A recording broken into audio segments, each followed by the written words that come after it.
Bah, vous allez nous dire ce que c'est. Vous aussi, vous allez pitcher Mohamed Aglaoui. Coppelia, c'est quoi?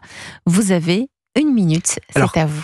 Coppelia, c'est une solution de console de jeux vidéo innovante pour les personnes âgées dans les résidences, avec des manettes ergonomiques et ultra simplifiées. Avec des manettes ergonomiques et ultra simplifiées. Et on propose aussi des jeux cognitifs qui vont aussi stimuler la motricité. Tout ça avec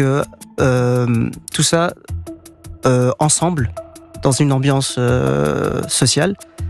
Ensuite, on va venir proposer aussi plusieurs abonnements qui vont être plusieurs abonnements qui vont être adaptés à tous les budgets, allant de la version gratuite avec des essais et une version premium qui va contenir la console physique.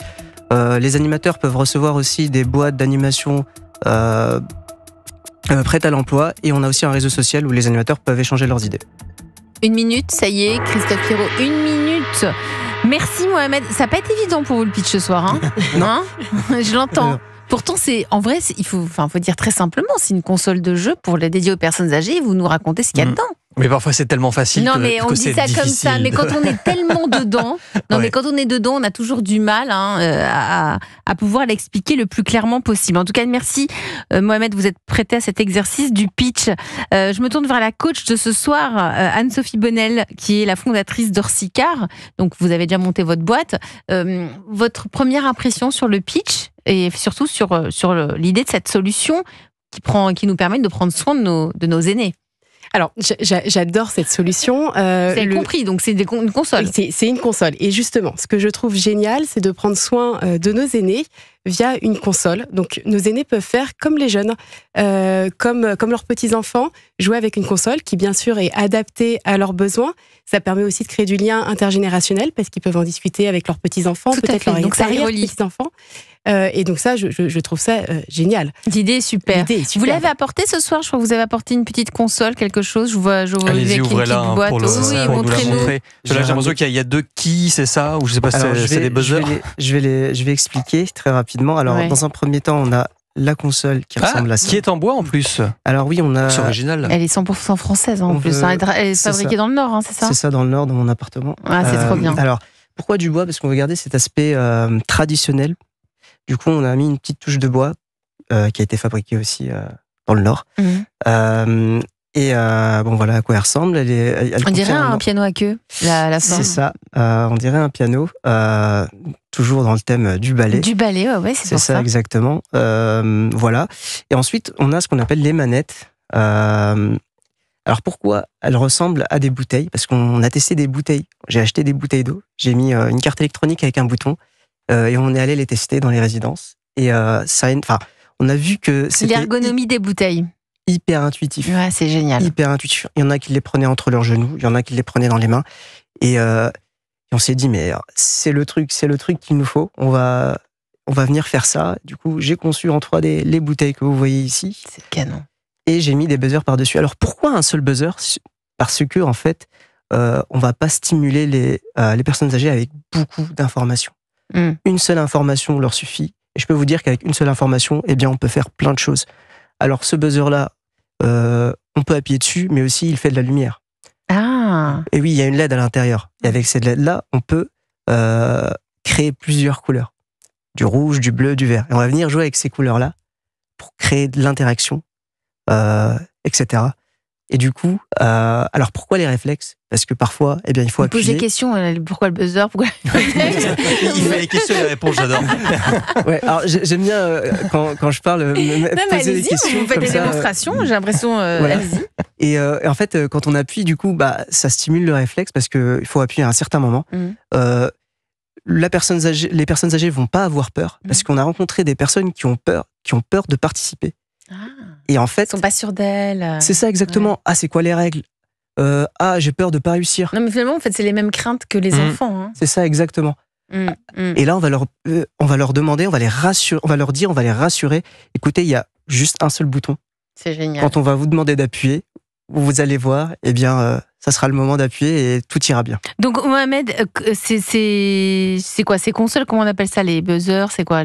Moi, j'appelle ça des manettes. Les manettes. Donc vous vendez la solution à qui aujourd'hui? C'est qui votre public? Alors, c'est les maisons de retraite, c'est les établissements pour seniors, ce sont les EHPAD ou c'est les particuliers? C'est qui? Alors, la solution, au tout début, quand on a mis en place notre solution... C'est vous et votre associé Kenza. C'est ça. Mais c'est vous qui avez conçu vraiment la technologie, non? C'est ça, exactement. Ouais. La technique, c'est moi. Alors, pourquoi... excusez-moi, la solution... Non, c'est qui vos clients? C'est à qui vous vous adressez? Du coup, la segmentation clientèle, au tout début, on s'est intéressé aux résidents seniors. Pourquoi? Parce que les résidents seniors... Non, mais c'est pas grave, allez-y. Parce que les résidents seniors, on va avoir un public qui est autonome. Ouais, c'est ce que disait François Salmon. C'est ça.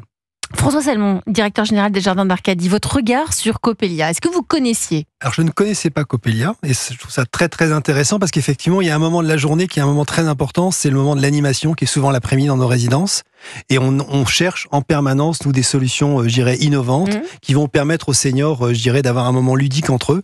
Donc, je trouve ce produit et les services associés très intéressants. Parce que c'est un moment très important pour le senior et ça fait partie, on en parlait d'ailleurs, de pourquoi les gens viennent envahir dans ce service senior, parce qu'ils recherchent du lien social, parce qu'ils recherchent effectivement un moment de partage, un moment d'émotion, et ça va y participer. Ça dure combien de temps le jeu? C'est quoi? Alors, et c'est quoi comme jeu? Parce qu'une fois qu'on buzz sur quoi, c'est à partir de quoi? À partir de quelque chose qui est projeté sur un écran? Alors, oui, c'est quelque chose qui est sur un écran. C'est quoi cette quelque chose? C'est un peu comme une PlayStation ou une Xbox qui est branchée à la télé, c'est ça? C'est ça, exactement. On va venir la brancher en HDMI. Voilà. Et puis, l'animation commence... On voit quoi comme style? C'est quoi comme genre d'animation? Alors, il peut y avoir plusieurs types d'animation allant du blend test et de la musique. D'accord. Karaoké. Okay. On peut retrouver des quiz simples, des micro-conférences. On peut aussi trouver un petit jeu que j'aime bien, qui est encore en conception, c'est Mais où est Charlie? On va venir bouger la manette avec un curseur pour aller trouver le petit chien blanc caché dans le... De Charlie, ouais. Petit chien blanc. C'est bien. Il y a toute une étendue de jeux.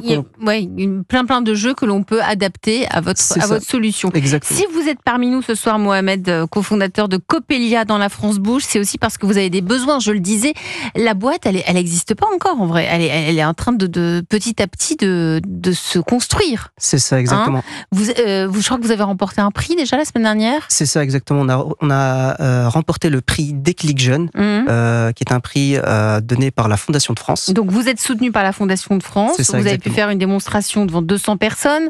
Ça, c'est important. C'est une sorte de premier tremplin.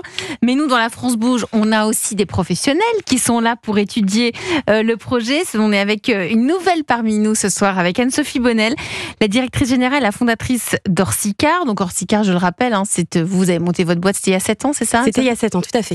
C'est du transport, allez-y. Exactement. C'est une plateforme collaborative qui permet aux professionnels ou aux particuliers de pouvoir louer leur véhicule de transport de chevaux. Donc des camions, c'est hyper précis. On est dans une super niche. Exactement, c'est ce que je disais tout à l'heure en off à Mohamed. On n'est pas du tout sur le même secteur. Moi, je suis sur un secteur de niche et lui, il est sur un secteur gigantesque. Oui, mais votre expérience va pouvoir l'aider. C'est le moment donc d'avoir vos précieux conseils et d'ouvrir votre carnet d'adresses. Europe 1. Le réseau La France Bouge. Alors, quelles sont les forces pour vous, Anne-Sophie de Coppelia, et surtout les points améliorés? Comment pouvons-nous l'aider ce soir sur Europe 1? Alors déjà, sa grande force, je trouve que clairement, il incarne son produit. On sent que vraiment, bien. Vous êtes habité, vous êtes passionné. Exactement. Il est habité. On sent qu'il veut vraiment répondre à un besoin, et ça, c'est ce qui est le plus important quand on est entrepreneur. C'est vraiment de vivre son produit ou sa solution, son service. Et clairement, je pense que c'est ce qui va pouvoir lui permettre d'aller loin. Et quand il y a des coups durs, au moins, il saura pourquoi il le fait. Donc ça, c'est vraiment le premier point.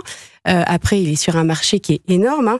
Le marché de la silver economy est valorisé à 60 milliards d'euros. Donc, on est sur un marché qui est gigantesque, qui est en pleine croissance. Et surtout, je pense qu'il apporte vraiment une vraie solution à à tous ses clients, c'est-à-dire à tous les EHPAD, les solutions pour nos seniors. Je trouve que le fait d'avoir fait le choix d'aller sur un modèle B2B est très pertinent. C'est un marché qui s'adresse à des professionnels, donc c'est pas nous particuliers, mais à des résidences seniors. Tout à fait, exactement. Donc ça, c'est pertinent pour vous? Ça, c'est pertinent. C'est pertinent. C'est vrai que quand on crée une entreprise, on pense souvent solution et de manière assez intuitive.